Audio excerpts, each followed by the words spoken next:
Kaleshwaram enquiry commission చివరి దశకు చేరుకుంది. ఈ నెల 19న Kaleshwaram commission chairman justice Pinaki Chandra Ghosh Hyderabad కి రానున్నారు.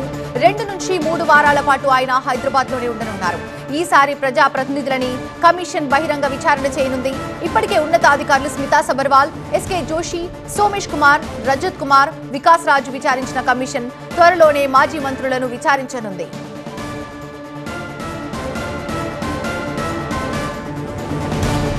కాళేశ్వరం ప్రాజెక్టు నిర్మాణంలో ప్రభుత్వ స్థాయి నిర్ణయాలు అమలు చేయడంలో కీలకంగా వ్యవహరించిన బ్యూరోక్రాట్స్ నుంచి కీలక సమాచారం రాబట్టిన కమిషన్ వీటి ఆధారంగా గతంలో ఇరిగేషన్ మంత్రిగా పనిచేసిన హరీష్ రావు, ఆర్థిక మంత్రిగా వ్యవహరించిన ఈటెల రాజేందర్ ని విచారణకు పిలిచే అవకాశం ఉన్నట్టుగా తెలుస్తోంది.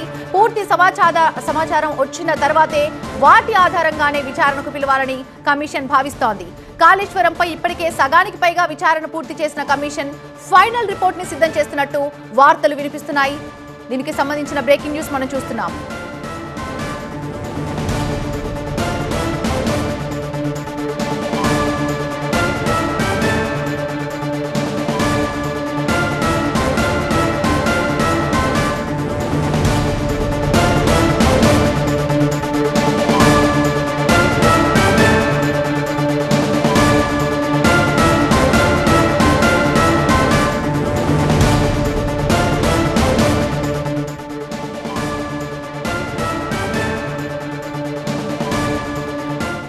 కాళేశ్వరం ఎంక్వైరీ కమిషన్ చివరి దశకు చేరుకుంది. నెల 19న కాళేశ్వరానికి సంబంధించినటువంటి commission chairman justice Pinaki Chandra Ghosh Hyderabad కి రానున్నారు.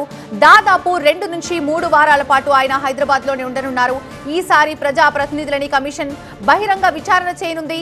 ఇప్పటికే ఉన్నతాధికారులు స్మితా సబర్వాల్, ఎస్కే జోషి, సోమేష్ కుమార్, రజత్ కుమార్, వికాస్ రాజ్ విచారించిన కమిషన్ త్వరలోనే మాజీ మంత్రులను విచారించనుంది. దీనికి సంబంధించి పూర్తి అప్డేట్స్ మా ప్రతినిధి శ్రవణ్ అందించడానికి లైవ్ లో సిద్ధంగా ఉన్నారు. శ్రవణ్, మాజీ మంత్రులను ఈ కమిషన్ విచారించే అవకాశాలు ఎక్కువగా కనిపిస్తున్నాయి. ఎప్పుడు విచారించే అవకాశాలున్నాయి? ఈ నెల 19న కాళేశ్వరం కమిషన్ మరోసారి విచారణ చేయబోతుంది. దాదాపుగా కాళేశ్వరం కమిషన్ ఎంక్వైరీ చివరి దశకు చేరుకుందని చెప్పాలి.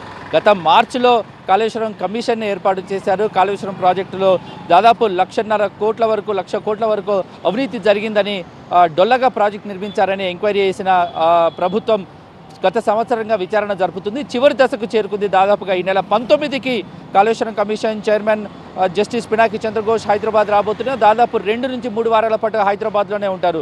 ఇప్పటివరకు కూడా ప్రాజెక్టుకు సంబంధించి వివిధ రకాల అధికారులను, ఇంజనీరింగ్ అధికారులను విచారించిన కమిషన్ చైర్మన్ చంద్రఘోష్ లాస్ట్ టర్మ్లో మాత్రం 3 వారాల క్రితం వచ్చినప్పుడు మాత్రం సెక్రటరీలను పిలిచారు. ఐఏఎస్ స్థాయి అధికారులను పిలిచి చేశారు. వీళ్ళు స్మితా సబర్వాల్ అయిండొచ్చు, ఎస్కే జోషి అయిండొచ్చు, సోమేష్ కుమార్, ఇలా దాదాపు 6 నుంచి 7 మంది అధికారులను, ఐఏఎస్లను పిలిచారు. వీళ్ళంతా గవర్నమెంట్లో సెక్రటరీలుగా ఉన్నారు. కాళేశ్వరం ప్రాజెక్టు రూపకల్పనలో ఇటు కింది స్థాయి అధికారులకు, ప్రభుత్వ పెద్దల నిర్ణయానికి మెయిన్ సంధానకర్తలుగా వీరు ఉన్నారు. కాబట్టి కీలక నిర్ణయాలు వీళ్ళ సమక్షంలో ఉన్నప్పుడే జరిగాయి. కాబట్టి వీటి మీద వాళ్ళ నుంచి కీలకమైన సమాచారం చేపట్టిన కాళేశ్వరం కమిషన్ చైర్మన్ చివరి దశగా ఈసారి ఇరిగేషన్ మంత్రిగా గత ప్రభుత్వ హయాంలో కాళేశ్వరం ప్రాజెక్టు సమయంలో ఇరిగేషన్ మంత్రులుగా చేసిన హరీష్ రావును పిలవబోతున్నారు. దాంతోపాటుగా ఫైనాన్స్ మినిస్టర్గా చేసిన ఈటెల రాజేందర్ని కూడా కమిషన్ ఎంక్వైరీకి పిలవాలని, బహిరంగ విచారణకు పిలవాలని కమిషన్ భావిస్తున్నట్టుగా తెలుస్తోంది. ఈ నెల 19 నుంచి 2 నుంచి 3 వారాల పాటు జరిగే కమిషన్ విచారణలో హరీష్ రావును, ఈటెల రాజేందర్ని